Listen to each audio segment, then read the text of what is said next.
प्रश्नांचा नेमकी तुम्ही काय काय नेमकं उत्तर दिलं? खरं तर जेव्हा जेव्हा चौकशीला बोलवलं त्यावेळेस आम्ही उपस्थित राहिलेलो आहे। या अगोदर अनेक बातम्यांचा विपर्यास केला गेलेला आहे, चुकीच्या बातम्या पसरवल्यात, ते मला आवर्जून सांगायचं आहे। ज्यावेळेस मला आणि माझ्या फॅमिलीला बोलवलं गेलं, अगदी किंबहुना शिर्डी पोलीस स्टेशनमध्ये माझी बहीण आणि पुतण्या आम्ही सोशल मीडियाच्या माध्यमातून बातमी पाहिली आणि नोटीस मिळण्यापूर्वी 3 दिवस अगोदर गेलो होतो आणि पूर्णपणे सहकार्य आम्ही या तपास यंत्रणेला केलेलं आहे।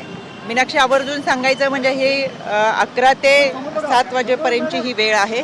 याच्यामध्ये 4-4.5 तासाची चौकशी झाली। याच्यामध्ये जबाब नोंदवणं, टाईप करणं, लिहून घेणं, मधला लंच ब्रेक असा बराचसा काळ होता। पण त्यांचे जे काही प्रश्न होते त्या सगळ्या प्रश्नांची उत्तरं दिलेत आणि मी पहिल्या दिवशी जे सांगितलं होतं ते आजही सांगते। खरात प्रकरणामध्ये खराशी आमचा कोणताही आर्थिक व्यवहार नव्हता, कोणत्याही जमिनीमध्ये आम्ही पार्टनर नव्हतो, त्याच्यामुळे बाकीचे प्रश्न उद्भवत नाही।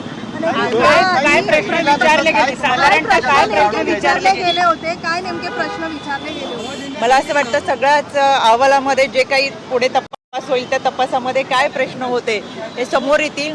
खरं तर आर्थिक व्यवहाराच्या संदर्भातच प्रश्न होते, पण आर्थिक व्यवहारच कुठं नसल्यामुळे त्यांना काही बाकीचे प्रश्न उद्भवले नाही। SIT आणि ईडीचे प्रश्न काही सेम होते का? असं काही SITचे प्रश्न वेगळे होते, ईडीचे प्रश्न वेगळे होते आणि या तपासाला त्यांना उत्तम प्रकारे आम्ही सहकार्य केले। इथून पुढेही कधी त्यांना सहकार्य लागलं आत्ता अजून तसं काही सांगितलेलं नाही। प्रतिभाताई आणि त्यांच्या मुलाचा देखील यामध्ये ईडीची चौकशी झालेली आहे। काही बँकेमध्ये पैसे जे आहेत ट्रान्सफर झाले तो समोर आलेला आहे, तर हा थेट व्यवहार आहे असं कळत आहे। मी यापूर्वी सुद्धा एक फेसबुक पोस्टच्या माध्यमातून सांगितलं होतं, आज देखील आवर्जून सांगते। समता पत संस्थेमध्ये जे प्रतिभा चाकणकर आणि तन्मय चाकणकर यांच्या नावाची जी खाती खोलली गेली ती बनावट खाती होती। त्यामध्ये ही दोघं कधीही समता पत संस्थेत गेली नव्हती। त्यांना समता पत संस्था कोठे आहे हे सुद्धा माहीत नाही। त्याच्यामध्ये त्याचा OTP हा खरातकडे जात होता। त्या ठिकाणी या दोघांच्या सुद्धा या खात्यामध्ये कुठेही सह्या नव्हत्या आणि केवळ या दोघांचीच नाही तर जवळजवळ माझ्या माहितीप्रमाणे 125 ते 150 लोकांची बनावट खाती काढलेली आहेत।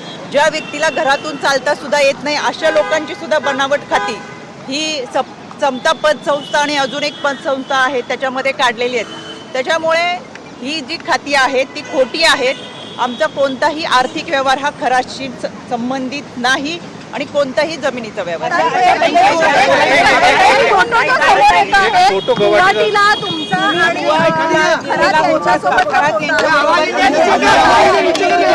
पहिली गोष्ट, गुवाहाटीचा जो फोटो तुम्ही पाहिलेला आहे त्याच्यामध्ये हा फोटो जो आहे तो माझ्या फॅमिली सोबत, खरातची फॅमिली आहे। दुसरी गोष्ट, आम्ही खरात सोबत प्रवास केलेला नाही।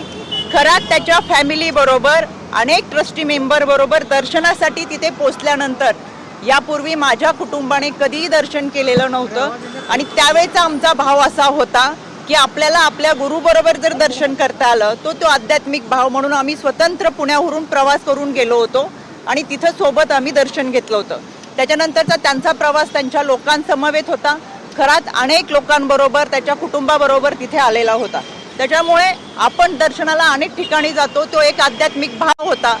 17 तारखेला अरेस्ट केल्यानंतर लक्षात आलं की तो आरोपी आहे। तोपर्यंत खरं तर आपण पाहताय अनेक क्षेत्रातील अनेक मान्यवर हे त्याला गुरु मानत होते, दर्शनासाठी जात होते। तीच आमची भावना होती आणि एक प्रामाणिक श्रद्धा आम्ही ठेवली होती। नवनवीन घडामोडी पाहण्यासाठी स्टार महाराष्ट्र न्यूजला सबस्क्राईब करा आणि ताज्या बातम्यांचे अपडेट मिळवण्यासाठी बेल आयकॉनला प्रेस करा आणि परिपूर्ण बातमीबरोबर रहा, इतरांपेक्षा एक पाऊल पुढे।